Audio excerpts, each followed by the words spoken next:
You're Human and You. Written by Mad Max the Black. Interlude. Rainbow Dash's Stunt Day. Part 2. It took me a few minutes to walk to Fluttershy's cottage. I gazed at the small, homey building beside the small river, a small smile touching my face. Approaching the door, I used my foot to knock on the wood, trying not to disturb Dash in my arms. "I'm coming," I heard a quiet voice speak up from somewhere inside. Then came the sound of the movement from the other side of the door, followed by the top half of the door swinging open. Fluttershy peeked out, looking around shyly. "Hello?" When she saw me, her eyes lit up and her expression turned instantly from nervous to happy, her wings flaring and a smile spreading across her face. "Max, how have you been? Is Twilight still feeding you well? Oh, it's so good to see you." I just blinked at her nonplussed. I've heard of talking to your animals, but this is ridiculous. It's like she expects me to respond. Her expression slowly turned to concern when she saw how ragged and muddy I was, and when she finally noticed Rainbow on my arm, she gasped. "What happened? Is she okay? Oh, Celestia, let her be okay." She murmured, quickly opening the bottom half of the door. "Max, could you, if you don't mind that is, put her on the sofa while I get the first aid kit?" She asked, motioning for me to enter and pointing at the couch. As she flew to get the first aid kit, I ducked inside and placed Rainbow gently down on the sofa. Once I had put her down, I stepped back, pulling a sleeve down over the claw marks on my arm. It hurt, but I'd take care of it when I got back at the library. Rainbow seemed to have noticed the lack of warmth around her as she woke up quickly and started looking around owlishly. "What happened? Where am I?" She slurred, blinking stupidly. Upon seeing where she was, she let her head sink back into the sofa and gave off a low moan. "Pony feathers. Fluttershy's gonna let me have it again." Turning her head, she glared at me and pointed a hoof in my direction. "And as for you, Buster, I'm not finished with you." I just cocked my head to the side, giving her a confused look. Before she could say anything else, Fluttershy was there by my side, fussing over her. "Rainbow, you have to take it easy when you practice. See what happens when you aren't careful?" Fluttershy said as she looked over Rainbow's wing. Nothing appeared to be broken, but the ugly bruise on it looked bad. Carefully cleaning the area, Fluttershy began to bandage the appendage. "You'll have to take it easy for a couple of days, Rainbow. It seems you sprained your wing, so that means no flying, okay?" Rainbow groaned in displeasure, hitting her head against the couch cushion. Bite." She began, but one look from Fluttershy and she could only nod. Fluttershy then started going over her minor injuries and kept fussing over the injured Pegasus. Sensing my chance, I took the moment of distraction to make my exit, leaving Rainbow in Fluttershy's capable hands, hooves. Third person. Rainbow's eyes were following the human as he snuck out, a small smile and a blush touching her cheeks, and her uninjured wing twitching slightly. Against her will, it started to flare out, spreading to its full length. "Rainbow." Fluttershy said timidly, snapping Rainbow out of her fantasy. Turning her head quickly to look at Fluttershy, she noticed where the timid Pegasus was looking, and her blush darkened. Looking at Rainbow's wings, Fluttershy couldn't help but to blush as well, her cheeks taking on a pink hue. "Oh." Fluttershy whispered before continuing to take care of her injured friend. Neither may talked to each other during the rest of the treatment. Fluttershy was too timid to ask, and Rainbow was too embarrassed to tell. Both were content just to sit there, each with their own thoughts. Max. I walked down the path towards Ponyville, heading towards the marketplace and onwards to the library. I kept the sleeve of my shirt pulled down as far as I could, trying to hide my injury. For the most part, the ponies didn't react when I walked through the market. Some raised their eyebrows, seeing me without Twilight by my side. Unfortunately, some mares tried to get me to come near them by making cooing sounds and pet talk. I just shuddered, my eye twitching as I tried to ignore them. I was closing in on the market stalls when I happened to spot the mare that was the queen of all mares that wanted to get inside of my pants. Mrs. Cake. Inhaling sharply, I quickly jumped behind an empty stall, peeking out towards her position. She seemed to have not noticed me yet, for which I was grateful. She was too busy browsing the stalls and talking to another mare. This second mare had a light brown coat, with a tail and mane of darker brown. Squinting, I could just make out her cutie mark, a red heart with a baby bottle. Mrs. Cake turned and started heading in my direction, all while talking to this other mare. Oh, fuck. Fearing I would be spotted, I hid behind the wooden stall, a small hole in the wood allowing me to keep an eye on the approaching mares. Taking a peek, I could now hear exactly what Mrs. Cake was saying. Unfortunately for me, it was something I didn't want or need to hear. 3 months. Can you believe that? 3 months and no rutting. My no-good husband and I haven't had a good roll in the hay for 3 months. I'm starting to lose it. Mrs. Cake whined, looking at her companion. It tapered down when the twins were born, but I think it would stop completely. Sure, we must be careful. We can't have any more foals at the moment. But that is a poor excuse. Ugh, I miss being filled. She had an expression of longing, and the other mare gave a quiet nod. I shivered, not enjoying that particular image. I was beginning to feel that hubby wasn't finding me attractive anymore. But then Twilight came by about a week ago with the human of hers, and I got such a positive reaction from him. I was so happy. It wasn't a positive reaction. I was confused and scared as hell. Mrs. Cake just smiled from ear to ear, giving off a small squee as she smirked at the other mare. I felt beautiful again, young even, and more so when I saw the jealous look Carrot gave him. My hubby was giving me some attention again, but still no rutting. Mrs. Cake huffed, her tail flicking to the side in irritation. Is that all this mare ever thinks of? I swear, she's gotta be a nymphomaniac. That handsome human seemed to be having no trouble getting in the mood.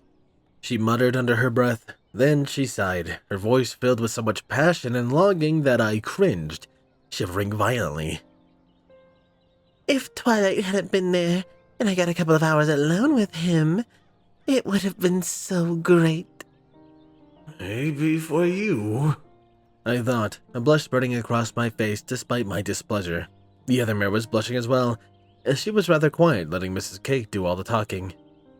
I wouldn't have cared if Carrot was there, Mrs. Cake continued, stopping in front of a stall I was hiding behind, causing me to break out in cold sweat.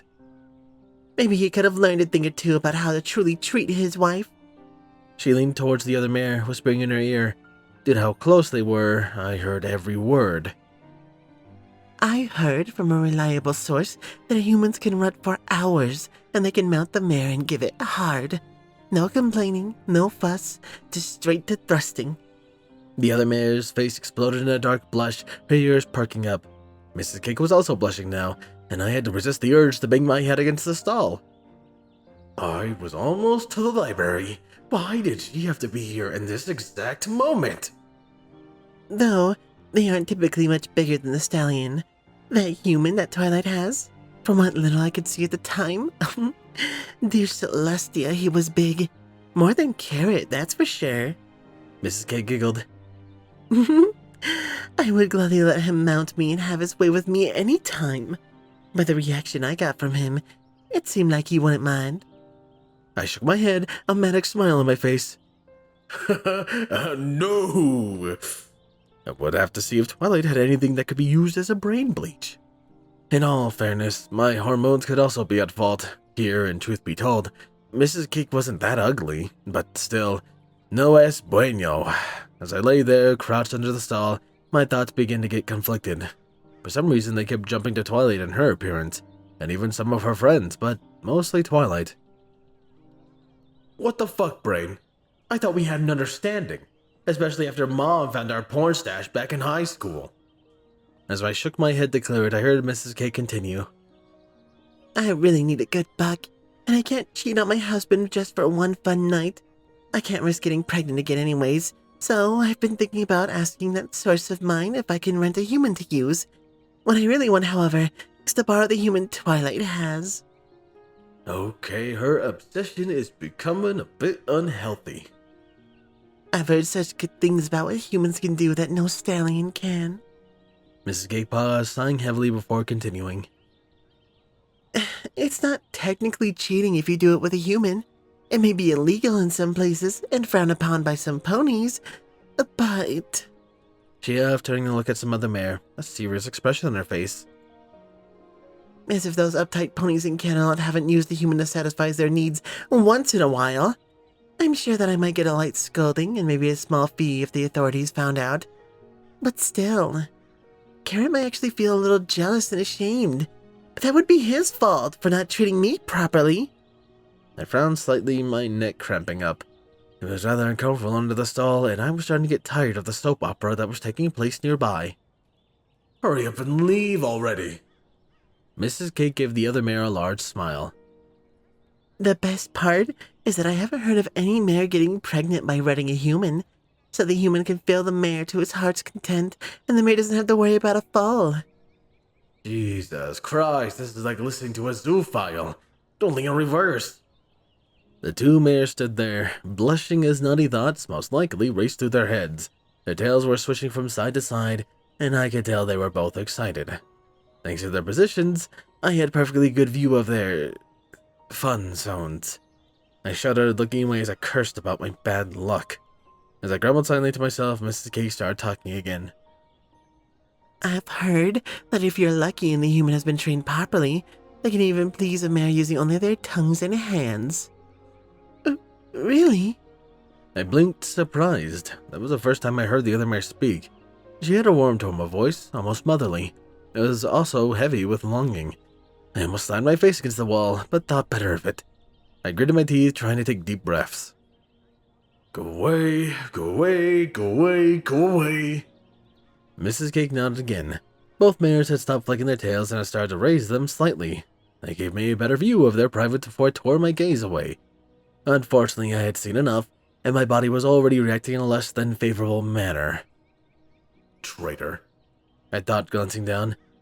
Taking a deep breath to calm myself, I risked another glance out and saw to my relief that the mares were beginning to walk away, slowly but at an even pace.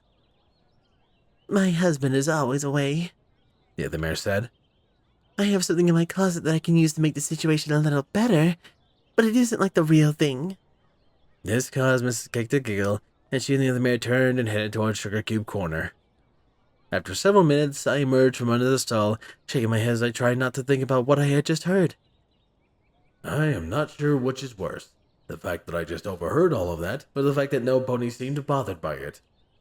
Cracking my neck, I glanced down again and glaring at my friend.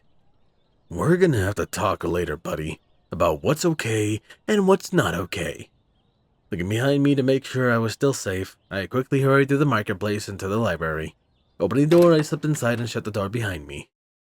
Spike glanced up as I entered, his eyes widening when he caught the sight of my bloodied arm and scuffed appearance. Dude, what happened to you? He asked. I just gave him a tired look, my shoulders sagging slightly. One of those days, huh? He asked, giving me a knowing nod. I just nodded, before slowly making my way upstairs into the bathroom. I'm going to need a nice, long, hot bath.